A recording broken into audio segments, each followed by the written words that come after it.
எல்லாருக்கும் வணக்கம். இன்றைக்கி நம்ம சேனலில் பார்த்தீங்கன்னா கேரளா ஸ்பெஷல் குலுக்கி சர்பத் எப்படி பண்ணுறதுன்னு சொல்லி பார்க்க போகிறோம். அதுக்கு தேவையான பொருட்கள் என்னென்னு சொல்லி பார்க்கலாம் வாங்க. முதல்ல சுகர் சிரப் எடுத்துக்கோங்க. இது ஒன்றும் இல்லைங்க, சர்க்கரை தண்ணி தான். அடுத்ததாக ஐஸ் கட்டி, உங்களுக்கு எந்த அளவுக்கு சில்னஸ் வேணுமோ அந்த அளவுக்கு நீங்கள் ஐஸ் கட்டி எடுத்துக்கலாம். அடுத்ததாக இது வந்து சப்ஜா விதையை வந்து ஒரு 15 நிமிஷம் தண்ணியில் ஊற வச்சிங்கன்னா ரெடி ஆயிரும். அடுத்ததாக ஒரு பச்சை மிளகா, ஒரு எலுமிச்சம்பழம். அடுத்ததாக இது வந்து சால்ட் வந்து நம்ம ரொம்பவே கம்மியாக தான் லைட்டாக சேர்க்க போகிறோம். வாங்க இது எப்படி பண்ணுறதுன்னு சொல்லி பார்த்துடலாம். முதல்ல ஒரு டம்ளர் எடுத்துக்கோங்க.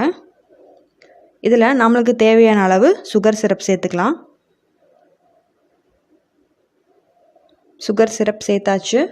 இப்போது அடுத்ததாக எலுமிச்சம்பழத்தை எடுத்து அதோட நுனி பகுதியை கொஞ்சமாக வெட்டி அந்த சுகர் சிரப்பில் சேர்த்துக்கோங்க. இப்போது மீதி இருக்க எலுமிச்சம்பழத்தை நல்லா நம்ம இந்த சுகர் சிரப்பில் பிழிஞ்சு விட்டுக்கலாம்.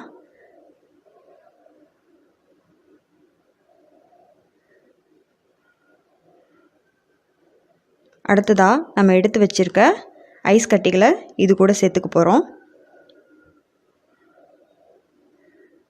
குலுக்கியில் ஐஸ் கட்டி வந்து நிறையவே சேர்த்துக்கலாம்.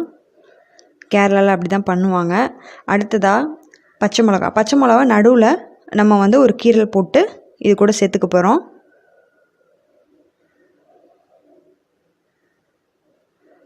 இது கூட நம்ம வந்து சப்ஜா விதைகளை சேர்த்துக்கலாம்.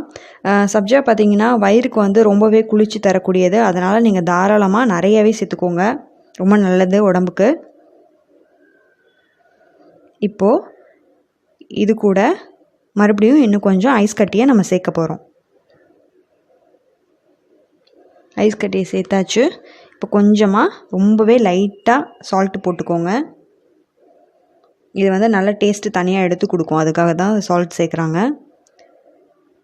இப்போது நம்ம கரைச்சி வச்சுருக்க இந்த கலவையை வந்து இந்த மாதிரி ஒரு பாட்டில், அந்த பாட்டிலு இல்லைன்னா ஏதோ ஒரு சில்வர் பாத்திரமாக இருந்தால் கூட ஓகே தான், நீங்கள் சேர்த்துட்டு மூடி போட்டு நல்லா குலுக்குங்க. நல்லா குலுக்கி ரெடி பண்ணால் சூப்பரான கேரளா ஸ்பெஷல் குலுக்கி ரெடி ஆயிரும். இப்போது நல்லா குலுக்கியாச்சு. இப்போ நம்ம டம்ளரில் ட்ரான்ஸ்ஃபர் பண்ணிடலாம். பாருங்கள், சூப்பரான குலுக்கி வந்து ரெடி ஆயிடுச்சு. இதோட டேஸ்ட் எப்படி இருக்குன்னு பார்த்தீங்கன்னா நல்லா காரமாக இனிப்பாக இருக்கும். நீங்களும் ட்ரை பண்ணி பாருங்கள். மறுபடியும் இன்னொரு வீடியோவில் சந்திக்கிறேன். தேங்க்ஸ் ஃபார் வாட்சிங்.